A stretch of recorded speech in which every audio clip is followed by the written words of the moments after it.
kebetulan, itu tidak ada kebetulan. Kebetulan itu menurut kita kebetulan, tapi menurut Allah tidak ada kebetulan karena semua sudah direncanakan. Sehingga namanya pondok yang akan dipimpin dan sekarang dipimpin oleh Habib Umar ini Darus Saadah Hasaniyah. Saadah itu sesuatu yang besar, Darus Saadah sesuatu yang besar, yang luar biasa. Oleh karenanya saya berharap pondok ini nanti menjadi pondok pilihan yang nantinya bangunannya itu bagus. Alhamdulillah. Ada AC-nya. Kemudian per bulan itu mahal. Mama, sekarang orang sekarang ini kalau digitukan malah masuk. Tapi kalau nggak digitukan nggak masuk. Asalkan segala fasilitasnya bagus. Semuanya itu juga apa? Tidak ada maksud dan tujuan kecuali untuk merealisasikan keinginan Nabi kita Muhammad SAW sebanyak-banyaknya. Kalau bisa semua umatnya masuk surga bersama Nabi. Karena banyak di antara kita yang sifatnya itu ya mungkin karena belum dibina atau karena memang Allah belum memberikan kesempatan kepadanya, sehingga seakan-akan kita ini sentimenlah kepada pemerintah, sentimenlah kepada saudara-saudara kita kepolisian, sentimen kepada saudara kita di TNI, sentimen kepada saudara kita yang suka bermaksiat dan sebagainya. Padahal mereka itu semuanya adalah dicintai oleh Nabi Muhammad. Sehingga kalau kita bisa membuat sebuah lembaga yang bisa menampung mereka semuanya dengan segala lapisannya, itulah yang paling menguntungkan dan membahagiakan Nabi Muhammad SAW. Terkait dengan konsep pendidikan pondok pesantren sudah tidak perlu diperdebatkan lagi, adalah konsep pendidikan yang terbaik. Karena di dalam pesantren itu diterapkan bentuk atau konsep pendidikan mengajarkan teori sekaligus praktek, dan itu sekarang diadopsi oleh Amerika untuk diterapkan di dalam sekolah-sekolah mereka, sehingga mereka akan membuat boarding school. Jadi dari mulai pagi sampai malam, mereka pulang itu menjelang malam. Itu mereka akan terapkan semacam itu karena melihat pendidikan di pesantren itu adalah pendidikan yang betul-betul mempunyai arti dan makna. Buktinya ya mudah sekali. Kita lihat dan semua bisa menggambarkan dan menghayalkan serta merenungi. Kalau kita tanya anak-anak TK sama SD nakal mana? Bukan kita mana nakal mana? Pasti jawabannya adalah anak SD. Anak SD sama anak SMP nakal mana? Anak SMP sama anak SMA nakal mana? Anak SMA, ya terus kan, anak saya S3. Parahnya kita jadi gitu. Itu kan kebalik. Harusnya tambah tahun, tambah naik kelas, tambah terdidik, tambah terbina, tambah bagus moralitasnya. Tapi kok malah sebutnya tambah nakal. Nah ini salah satu contoh. Berarti ada kurang di situ. Begitu pula kalau kita bertanya ke pondok pesantren dan kita masuk pondok pesantren, yang mana saya tanyakan kepada mereka yang paling nakal itu yang mana? Yang tidak yang nakal, karena belum lama terdidik di pondok. Tapi yang sudah ditanami ya, itu sudah luar biasa bagusnya, akhlaknya sudah bagus. Apalagi di Aliyah itu sudah siap untuk dipercaya sebagai mantu. Karena pas sudah bagus sudah akhlaknya. Nah ini adalah suatu bukti.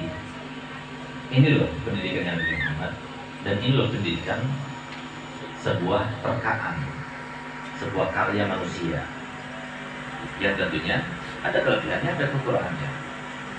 Dan kalau kita bisa menutupi kekurangan kita dengan kelebihan yang ada di tempat orang lain, itulah yang kita harapkan sekarang ini. Apalagi pondok ini berada di pusat atau di ibu kota Kaltim. Jadi saya berharap pondok ini yang dibangun nantinya, dan jangan sampai takut, wah nanti kalau seperti itu berarti kita harus memerlukan biaya yang banyak. Karena masalahnya saya punya abad telah bilang bahwasanya orang mau bikin pesantren pondoknya cuma dua.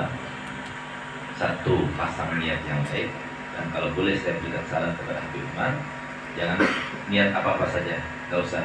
Tapi cukup niat, saya niat bikin pesantren ini seperti niatnya Abu Hasan, itu saja. Karena sudah jelas lihat bagaimana dakwah kiprahnya dan sebagainya, itu semua karena niatnya yang baik, bukan karena kita yang meneruskannya atau tidak, tapi karena niatnya yang baik sehingga semua ilmunya manfaat dan kemanfaatan daripada pesantren dakwah itu begitu luar biasa karena niatnya yang baik. Yang kedua, usaha. Usaha artinya apa? Usaha itu ada sesuatu yang diperintahkan selama kita di dunia, harus usaha. Mau sakit, mau sehat harus usaha, mau tenang harus usaha, mau tidur harus usaha, mau makan harus usaha, mau ke kamar mandi harus usaha. Semua itu harus usaha selama di dunia. Jadi jangan pikir bahwa usaha itu ada sesuatu yang besar, tidak, harus usaha. Yang penting kita gimana sih caranya dapat uang supaya ada orang membantu, kita usaha. Dan itu kalau untuk kita pribadi itu aib. Bahkan Nabi SAW bersabda, afhasul halal as-su'al. Paling kejinya sesuatu yang diperbolehkan itu adalah minta-minta. Sesuatu yang sangat dibenci oleh Allah dan Nabi Muhammad SAW. Bahkan orang yang membuka pintunya untuk minta-minta begini, satu kali permintaan dia lakukan, maka Allah membukakan untuknya 70 pintu kefakiran. Sebagaimana sumpah Nabi Muhammad SAW dalam hadisnya, wallahi inni la aqsim wa la thalathun, demi Allah aku bersumpah terhadap 3 hal. Yang pertama, ma dhulima 'abdun bi madlamatin fa sadara 'alaiha illa wa zadahu Allahu izzat wa rifatan. Tidak ada seorang pun yang dizalimi oleh orang lain lalu dia itu tidak membalasnya, sabar dia menghadapinya, kecuali Allah akan menambah kemuliaannya dan derajatnya serta anugerahnya Allah Ta'ala kepadanya akan berkah. Yang kedua, tidak ada seorang pun ma fataha 'abdun baba mas'alatin illa wa fataha Allah alaihi sab'ina baban abwabil faqr. Tidak ada seorang pun yang meminta pintu permintaan, membuka pintu permintaan kepada seseorang untuk pribadi, kecuali pasti Allah akan membukakan untuknya 70 pintu kefakiran. Yang ketiga, mana qasamalun min sadaqah bal yazdad bal yazdad bal yazdad. Demi Allah aku bersumpah tidak berkurang harta itu dengan sedekah, bahkan bertambah dan bertambah. Sehingga kata beliau Abu Hasan, yang penting kita usaha. Sedangkan finansial itu urusan Allah, bangunan urusan Allah. Nah makanya kan ketika kemarin kami sempat pulang sebentar di sela-sela dakwah kami, alhamdulillah ini adalah hari yang istimewa bagi kami karena besok kami pulang dulu. Setelah sebulan suntuk kami meninggalkan rumah. Jadi kalau lihat letihnya luar biasa, tapi semoga diterima Allah. Amin ya Rabbal alamin. Ada manfaatnya serta biasa pikiran hadiah pada kami insyaallah. Ya doakan semoga kami dan keluarga selalu diridhoi oleh Allah. Amin amin ya Rabbal alamin. Insyaallah. Amin ya Rabbal alamin. Nah, di mana di sela-sela kami dakwah pernah suatu waktu kami pulang dari mana?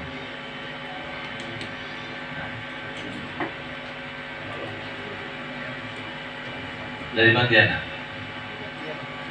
Oh, dari Banjarmasin. Dari Banjarmasin, dari Balangan kita pagi pesawat sampai ke rumah sampai Surabaya jam 9, sampai ke rumah jam 10, jam 2 berangkat lagi pesawat ke Kalbar. Hanya untuk meletakkan batu pertama sama Abu Habib. Batu pertama dari bangunan yang akan dibangun oleh Abu Habib sebanyak 9 lantai. Kemudian saya tanya iseng-iseng sama Abu Habib, berapa modalnya? Kira-kira berapa? Kan ada arsiteknya.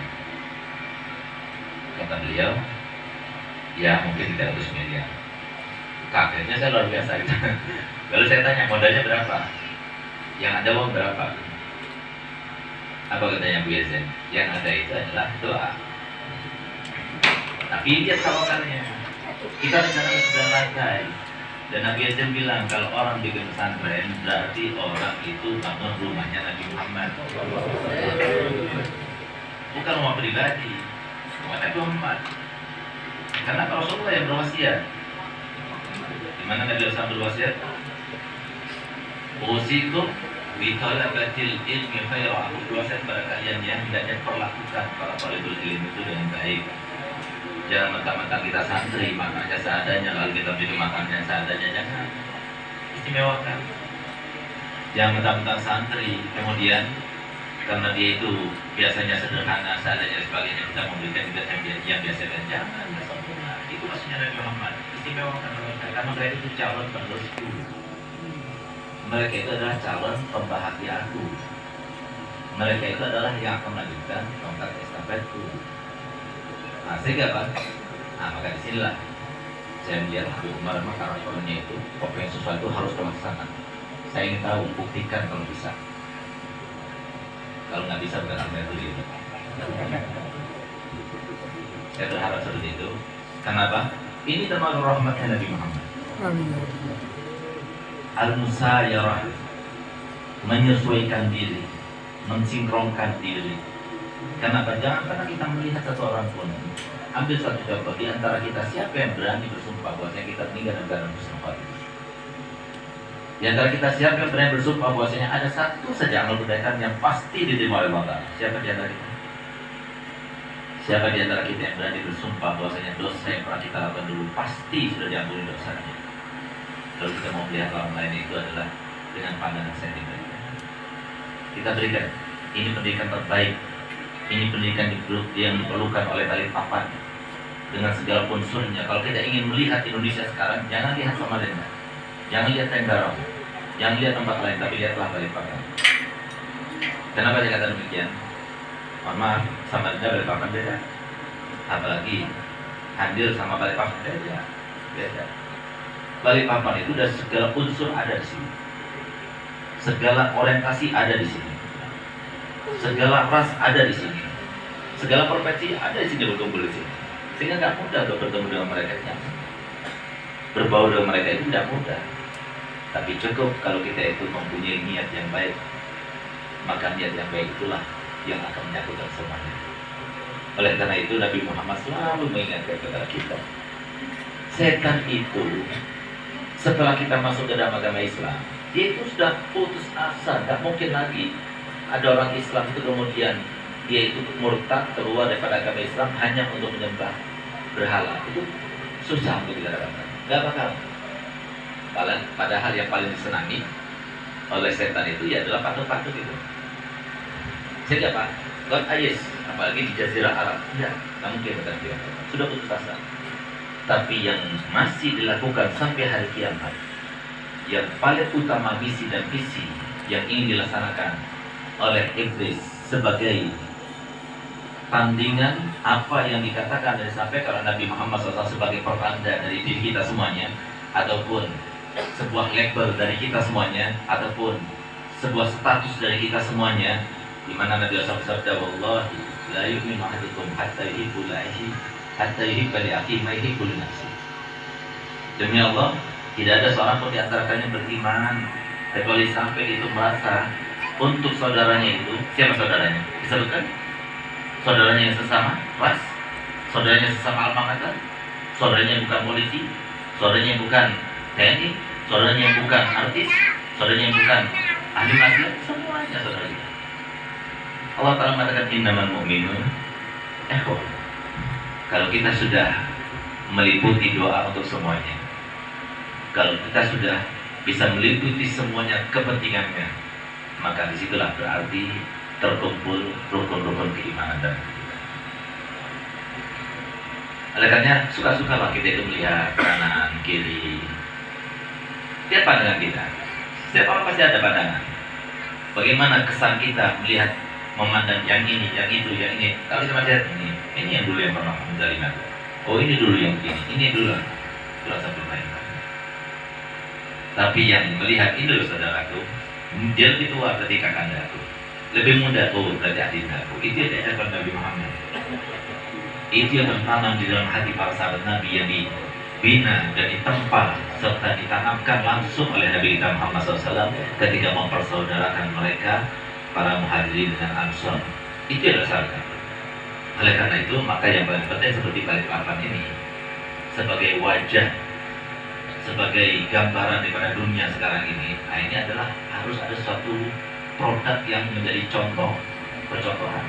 Saya berharap Habib Umar jangan cukup dengan gelar S1-nya, tapi terus ambil lagi S2-nya, ambil lagi S3-nya. Hanya dengan itu kita bisa mensinkronkan diri. Alhamdulillah di pondok kami atau di perguruan tinggi kami terus kami akan genjot untuk sampai menjadi universitas. Alhamdulillah sekarang sudah tinggal telurnya, tinggal tangannya, tinggal tunggu waktunya, sudah tinggal di Universitas Dalwa. Untuk apa? Untuk kalian semua, para ahbab.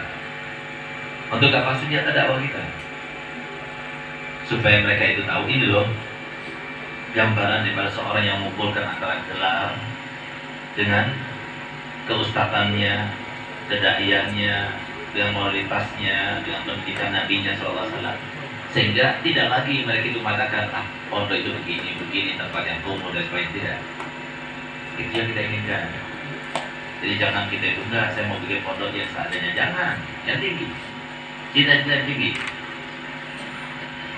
Oleh karena sekarang, alhamdulillah dari mulai Sidogiri dan juga pondok Lirboyo, semua itu sekarang bangun sudah bagus semuanya, dibangun lagi dan sebagainya. Untuk apa? Mengikuti zaman. Jadi jangan sampai kita bikin pondok Al-Mawjud gitu, jangan. Al-Mawjud itu dulu Al-Mawjud, sekarang tidak boleh Al-Mawjud. Al-Mumtaz yang istimewa harus. Untuk apa? Nabi Muhammad. Kalau untuk pribadi ada masalah, kebenaran Muhammad harus yang istimewa. Karena apa? Ini zaman yang disebutkan dalam Al-Quran. Ya'lamuna dhahiran minal hayatid dunya wa hum 'anil akhirati hum ghafilun. Yang tampak kepada mereka itu adalah materinya. Maaf, sekarang ini kalau ada orang alim kaya sama orang alim gak kaya, yang kaya itu dia mati. Berapa kali itu kami telah mengalami. Saya datang dengan mobil Alphard saya, atau saya datang dengan mobil Mercy saya, terus ada lagi yang datang dengan mobil Hijet dia nggak ada berdiri. Begitu kita datang berdiri semuanya, kenapa? Itu materi dilihat, tapi kan mereka yang melihat mana seperti itu siapa? Mereka itu cinta Nabi Muhammad. Cuma mereka itu terkontaminasi silau. Siapa menyilaukan? Ya siapa lagi yang telah bersumpah itu dalam Al-Quran itu, wa izzatika al-awliyanahum ajma'in. Oleh karenanya saya selalu berkata pada Habib Umar, kepada Haji Sugiono, walaupun sampai sekarang tidak pernah terrealisasi, kumpulkan di Balikpapan, bikin seminar, Anda datang. Kalau bisa datangkan itu mereka yang ada di pemerintahan dan sebagainya, saya datang. Mereka minta bagaimana bentuknya, dengan kata-kata yang jelek dan sebagainya. Siap, kita pada gelar dan sebagainya. Untuk apa? Untuk menyampaikan. Yang kita menyampaikan itu apa yang kekuatan apa? Kita bukan orang pintar, kita bukan orang yang mahir berbicara, tidak. Tapi tugasnya para dai itu adalah wa ma alaina illa al-balagh. Baca ayat Al-Quran, baca hadis Nabi. Kalau Allah Ta'ala kebetulan rahmatnya tersambung dengan kekasihnya Nabi Muhammad SAW, maka Allah kasih hidayah mereka semuanya. Amin. Bukan karena kita itu menantikannya. Dan jangan kita malah menyangka, wah alhamdulillah saya berpidato semua orang diam, semua orang berubah. Saya menyangka selalu begini. Segar nanti kalau seumpama ada orang yang senang dengan pidatomu, jangan pernah kamu itu merasa bahwa saya itu karena berkatmu. Kenapa? Dengarkan baik-baik. Jawab pertanyaannya Abi ya. Yang memberikan ilmu kamu sehingga kamu bisa bicara itu siapa? Allah. Ya Allah. Yang memberikan kemahiran kamu dan lidah kamu sehingga kamu bisa memainkan kata-kata itu siapa? Allah. Lalu yang memberikan kesempatan orang mau mendengar, mau berkumpul itu siapa? Yang memberikan hidayah sehingga mereka itu mau tenang mendengar apa yang kamu ucapkan itu siapa? Yang memberikan kesempatan kamu sehat dan luang sehingga kamu bisa berdakwah itu siapa? Nah, terus modal kamu apa? Modal kita apa? Kita nitip aja dengan kebaikan. Alhamdulillah berkatnya, mungkin berkat doanya Abu Yahya Hasan, mungkin berkat doanya guru-guru kita, sehingga alhamdulillah pada ini bisa mana-mana dihormati, kita bisa berbicara, diberi kesempatan untuk kita berkumpul dan ahbab dan sebagainya. Itu saya lakukan. Yang pernah melihat dalam diri kita ada kebaikannya, semua itu adalah dari Allah. Sama seperti mereka yang punya uang, yang mereka yang punya jabatan, sama pertanyaan seperti tadi itu. Sama ya Allah. La haula wa la quwata Illa illa billah billah. aliyil Makanya azim. yang banyak terjadi sekarang ini, yang jadi permasalahan di antara kita itu adalah nggak ada syukurnya. Ngeluh terus kata orang Jawa. Kata orang Indonesia sambatan terus. Yang nggak enak di sana. Inilah istrinya, inilah ini, nyamannya nggak pernah ceritain, nggak pernah disyukurin. Subhanallah, saya pernah berjumpa dengan sebuah orang kaya raya. Saya pernah berumrah sama dia, satu amplop pun tidak pernah saya dapat dari dia. Artinya apa? Saya kenal di akhir puncak kekayaannya, tapi habis itu bangkrut baru kenal saya gitu.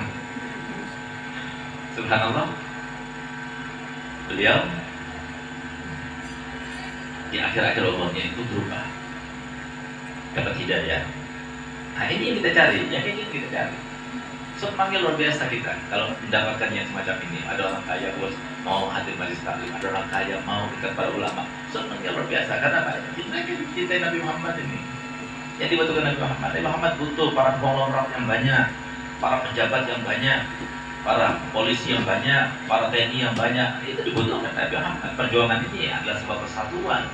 Nggak bisa kita berjuang sendiri. Saya berjuang sendiri sekarang. Di HP saya setiap hari ada pengeluaran duit. Dari mana saya dapat uang? Saya nggak punya gaji, nggak punya. Ya dari mereka yang bantu kita. Tapi mereka suruh kepada kita. Kenapa nggak langsung datang orang kayanya? Udah datang ke kita mintanya. Nah ini kan salah satu contoh. Artinya ini suatu kesatuan. Kita saling berterkaitan. Nggak mungkin saya bisnis nggak bisa. Dan saya bukan disumpahin saya punya apa. Cuma setiap kali bisnis sendiri pasti gagal. Kenapa? Saya punya apa? Pernah suatu waktu ketika saya coba-coba, karena gaji saya sebagai seorang guru waktu itu 250.000. Katanya saya punya apa? Kalau ngasih amplop itu kumpulin ya, nanti bisa umroh. Saya ketawa kadang-kadang. Ya Allah bisa umroh. 250.000 bisa umroh kumpulin. Tapi subhanallah, kita lihat guru-guru dakwah. Berapa gaji mereka? Masalahnya itu bukan gaji, itu barokah saja. Sebagai pertanda Allah berikan keberkahan. Tapi subhanallah berapa banyak guru-guru dakwah yang punya mobil sendiri, rumah sendiri dan sebagainya. Dari mana? Allah. In yansurullah, man yansurullah, in tansurullah. Jadi Allah. Jadi kita kerjanya sama Allah. Kalau jabat manusia itu ada batasannya. Tapi kalau sudah kepada Allah, tidak ada batasannya. Oleh karena itu maka hendaknya di sini yang menjadi permasalahan kita itu tidak ada syukurnya. Sebagai bukti, mudah sekali. Kapan kita ingat Allah? Kita ingat Allah ketika kita dalam keadaan susah. Ketika dalam keadaan senang, lupa kepada Allah. Sehingga ada cerita seorang mandor yang membangun sebuah hotel tingkat 30. Setelah sampai di atas, dia itu ingin memanggil salah satu tukang di bawah sana. Dia tidak kenal. Akhirnya apa? Salah satunya jalan, dia ambil uang 5.000. Dilipat-lipat, dipukul-lipat, digundakan, dilipat-lipat, uang itu seperti batu dilempar, kena kepalanya, jatuh uang itu, kena orangnya itu. Tapi begitu lihat uang itu yang terjatuh, padahal maksudnya biar melihat ke atas itu, sini aku panggil kamu. Hanya ada lagi duit 10.000, duit lagi lempar, kena kepalanya. Tapi lihat uang, kecil lagi, baru sini lagi. Akhirnya tinggal 100.000. Akhirnya kan nanti itu ingin memanggilnya, terpaksa itu juga dilempar. Hanya waktu itu dilempar, lihat 100.000, tambah berapa kali nggak lihat ke atas. Akhirnya apa? Si mandor ini ngambil batu dilempar. Begitu kena kepalanya, baru dia ngeliat ke atas. Kenapa? Sakit. Kelihatan uang, senang dia, nggak lihat ke atas. Tapi ketika batu yang kena kepalanya, baru dia itu lihat ke atas. Itu manusia sifatnya. Sehingga pantas kalau Allah Ta'ala firman dalam Al-Quran, wa qalilun min ibadiyas syakur. Sedikit sekali mereka hamba-hambaku yang bersyukur pada Allah Ta'ala. Kita harusnya termasuk umat yang paling banyak bersyukur. Karena kita sebagai umatnya Nabi Muhammad, sebagai umat. Karena kita adalah umat yang paling pendek umurnya, tapi paling baik umatnya. Umat yang paling lemah badannya tapi paling banyak amalnya. Umat yang paling sedikit kebaikannya tapi paling pertama kali masuk surganya gitu. Amin. Dan alhamdulillah kita kalau berdosa, begitu kita pulang ke rumah, pintu kita masih bersih. Tapi kalau umat dahulu itu kalau berdosa, maka begitu pulang ke rumahnya itu pintu rumahnya itu langsung tertulis fulan bin fulan tadi telah berbuat dosa dan sanksinya begini langsung tertulis, nggak bisa dihapus, nggak bisa. Kita lanjutkan, jaga kita bertobat kepada Allah Taala, sudah selesai. Tapi lagi-lagi masalahnya itu adalah tidak ada syukurnya. Kami perhatikan para alumni, walan tajida li sunnatillahi tabdila, nggak pernah berubah. Kita lihat alumni yang masih menghormat, memuliakan gurunya, maka dia yang paling barokah. Dunianya barokah, ilmunya barokah, dakwahnya barokah. Tapi yang paling lupa pada gurunya enggak. Oleh karena dalam hal ini coba kita lihat, tiru anak-anak daripada Abu Yahya Wasan. Bagaimana kita memuliakan anak-anak daripada gurunya? Bagaimana kita memuliakan gurunya? Ketika gurunya datang ke pondoknya, apa yang kita lakukan untuk mereka semuanya? Itu di dalam pandangan kita. Itu yang diajarkan oleh Abu Yahya Hasan Ba'arun. Maka itulah yang harusnya kalian terapkan. Kenapa? Terkait dengan syukur. Terutama yang punya orang tua, yang semua kebaikannya luar biasa kepadanya, tidak mungkin bisa ditandingi dan dibalasnya, tapi dia tidak bersyukur. Ini Allah Ta'ala paling benci pada orang semacam ini, sehingga apa? Gak berkah. Allah Ta'ala sudah menegaskan, walan tajida li sunnatillahi tabdila. Apa itu? La in syakartum la azidannakum wa in kafartum minna azabi lasyadid. Kenapa istri itu kebanyakan berada di neraka? Karena kata Nabi Muhammad, yakfurnal ashir. Apa artinya yakfurnal ashir? Dia tidak mensyukuri nikmat yang telah diberikan oleh seorang suami. Nah ini, jadi yang menjadi permasalahan kita umat ini sekarang ini adalah tidak ada rasa syukurnya. Jadi yang ada itu sambatan saja. Oleh karenanya kita mesti ingatkan dulu waktu di zaman Bapak Soeharto, rahimahullah rahmatal abdur, semoga dirahmati Allah Ta'ala. Jangan nanti ada yang sambatan juga, apa didoakan. Kita doakan artis saja di komentari gitu. Jadi kita doakan Bapak Soeharto sudah meninggal dunia, jadi komentar juga. Doakan. Ingatkan dulu zaman reformasi, wah alhamdulillah sudah turun. Ternyata ada pemerintahan berikutnya. Ya Allah, coba ya dulu ya zaman Soeharto ya. Sekarang apalagi coba kita kembali ke zaman Soeharto ya. Ini terjadi. Semua ditentukan Allah sesuai dengan sampai apa yang disampaikan Nabi Muhammad, la ya'ti 'alan nasi zamanun illa walladzi ba'dahu syarrun minhu. Tidak bakal datang suatu zaman kecuali zaman setelahnya pasti lebih jelek daripada zaman sebelumnya.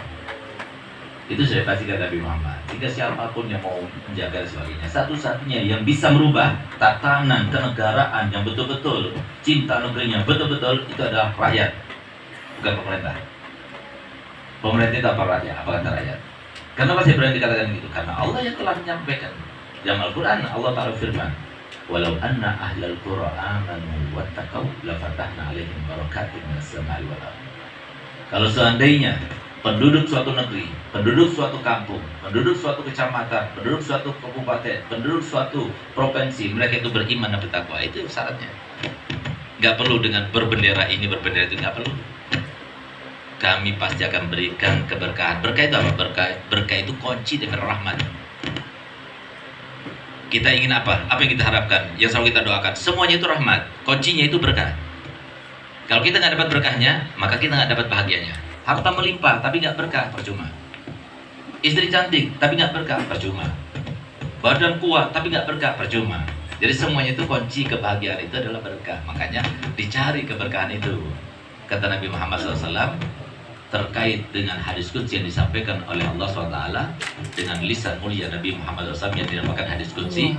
Allah Ta'ala firman, iza ato'ani abdi raditu anhu wa iza raditu anhu baraktu fihi wa fi asarihi wa la nihayata li barakati wa iza asani abdi sakhattu alaih wa iza sakhattu alaih la'antu wa la'nati talhaqus sabi'a min waladi.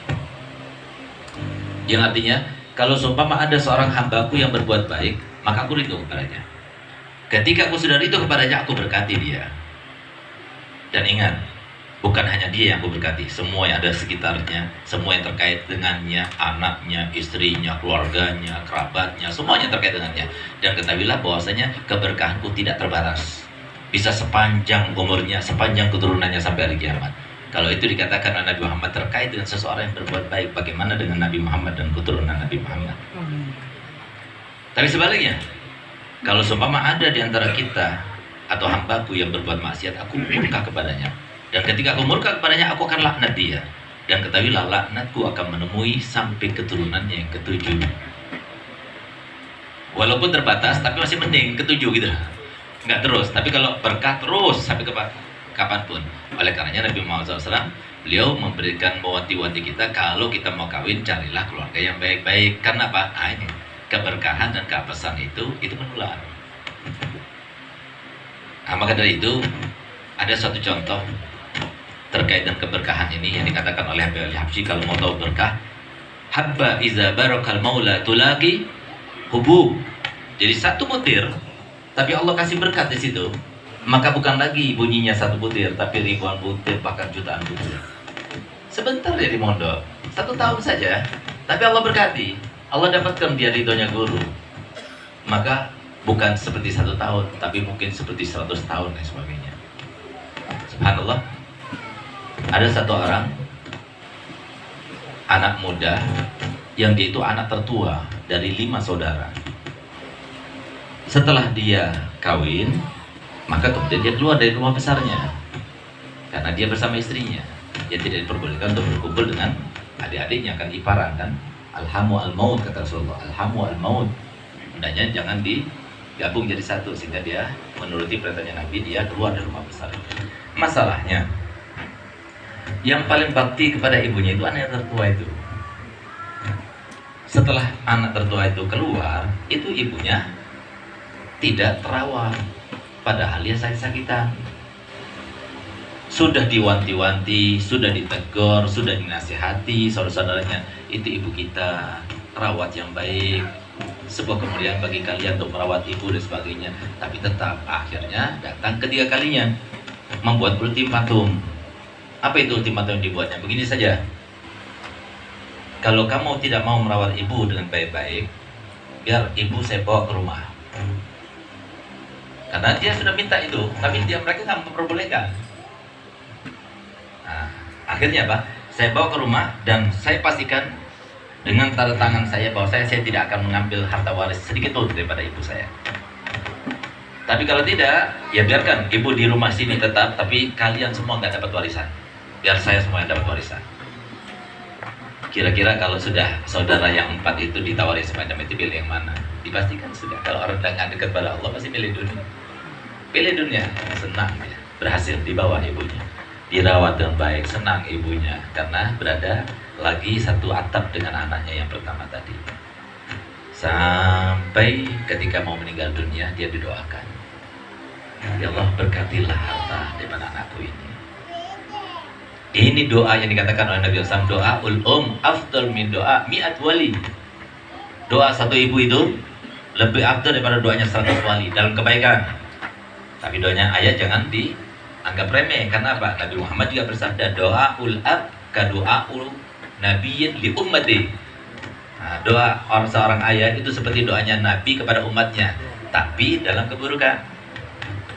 Jadi kalau kita minta yang baik-baik, mintakan kepada ibu doa kabul. Yang penting jangan terpaksa.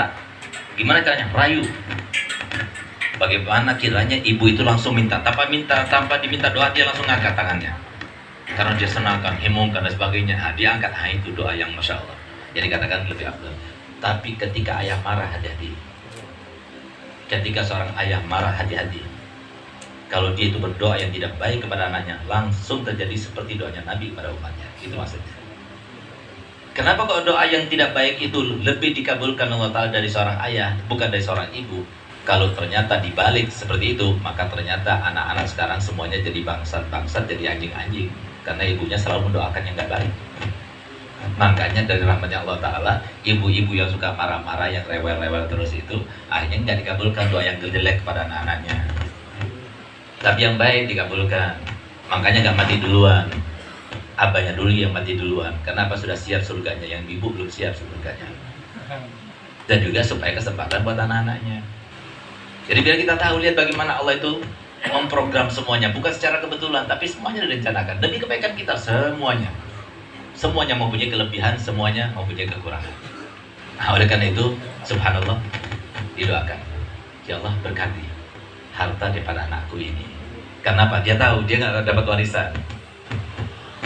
Setelah 7 hari tahlilan, malam itu dia bermimpi ada seorang laki-laki yang berpakaian putih-putih,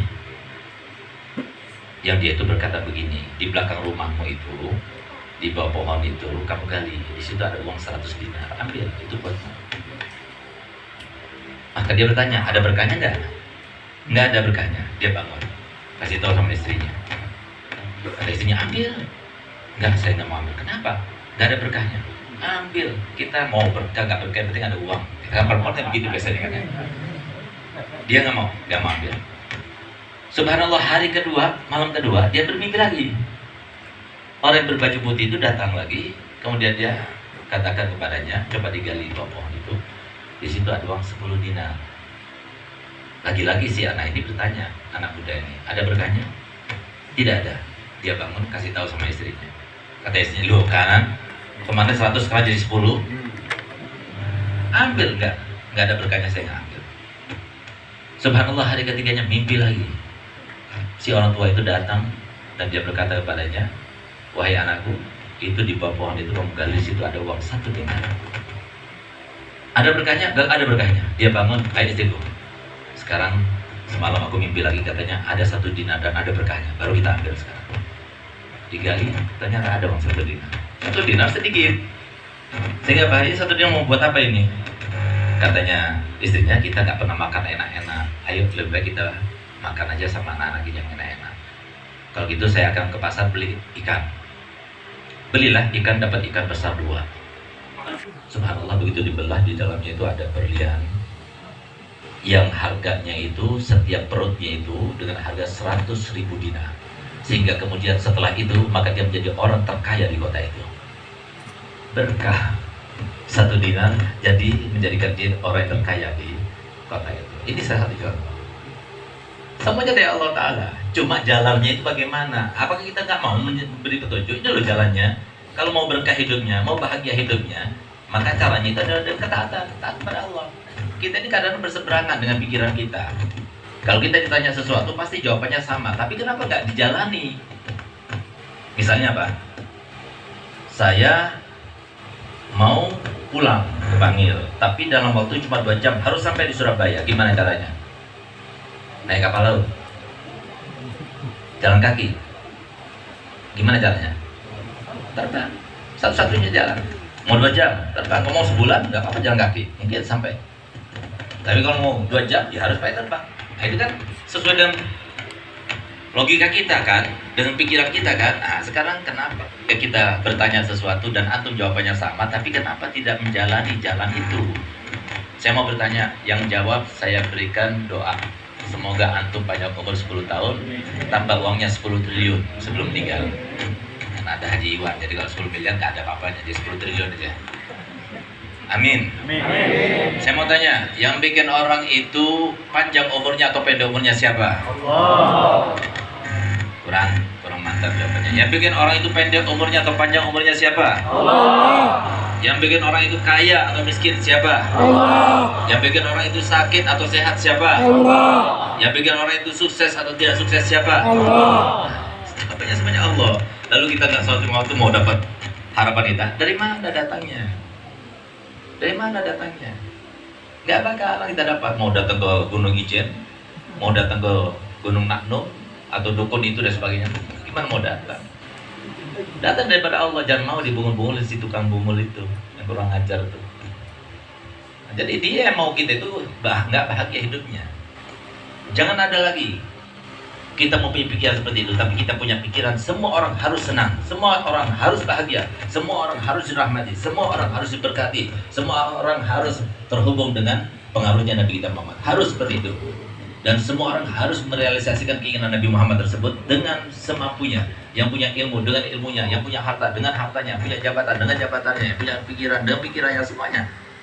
Kenapa? Kita sebuah kesatuan dengan dasar firman Allah Ta'ala, wasifal ladzina amanu ilal jannati zumara, akan digiring kita bersama-sama.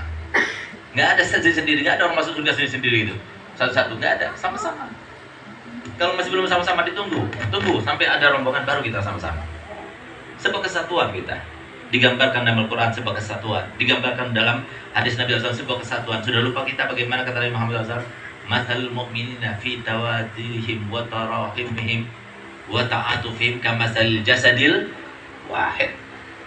Perumpamaan kalian itu di antara kalian, yang laki, yang perempuan, yang kaya, yang pengusaha, yang tentara, yang polisi, yang artis, yang siapa saja kita, seperti satu jasad kata Nabi Muhammad.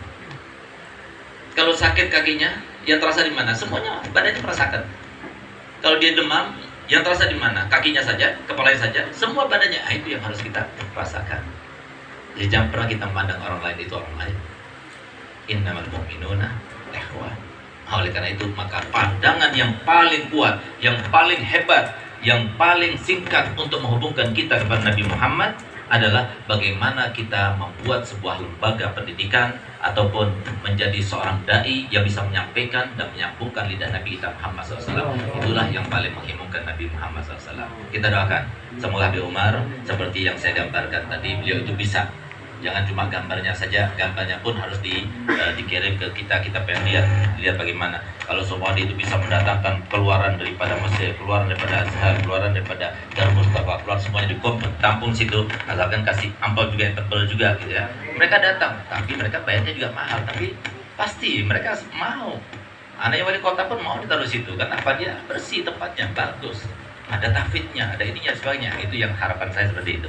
Ya semoga beliau nggak kecil hati tapi besar hati, mempunyai tawakal yang besar, karena apa daya manusia, kita nggak punya apa-apa kecuali hanya niat saja. Pasang niat di sini, pasang niat ya Allah seperti yang diniatkan tadi, yang saya sebutkan tadi. Semoga saya niat seperti itu, bikin bangunan yang bagus, yang megah dan sebagainya untuk Nabi Muhammad, supaya mau semua lapisan masyarakat mau masukkan pondoknya di sini, karena inilah konsep pendidikan yang terbaik seperti yang kita lihat dengan nyata. Dan semoga beliau dimudahkan Allah Ta'ala, ditambah berkah hartanya, ilmunya, amalnya, anugerahnya, dan juga keluarganya serta keturunannya.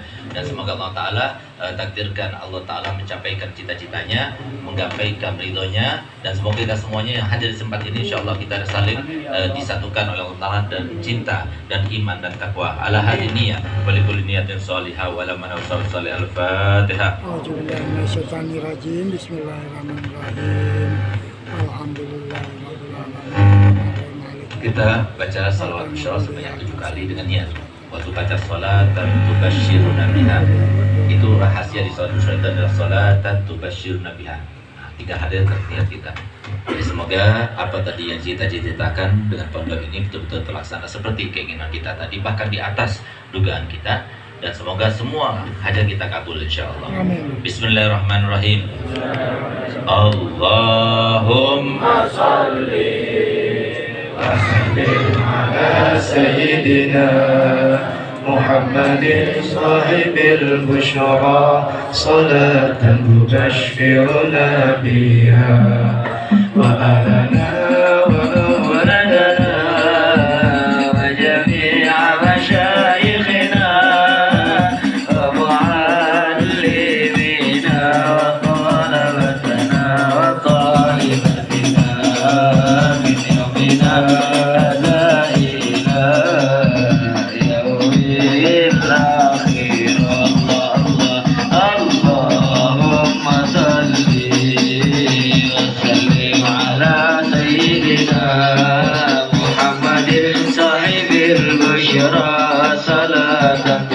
Shiro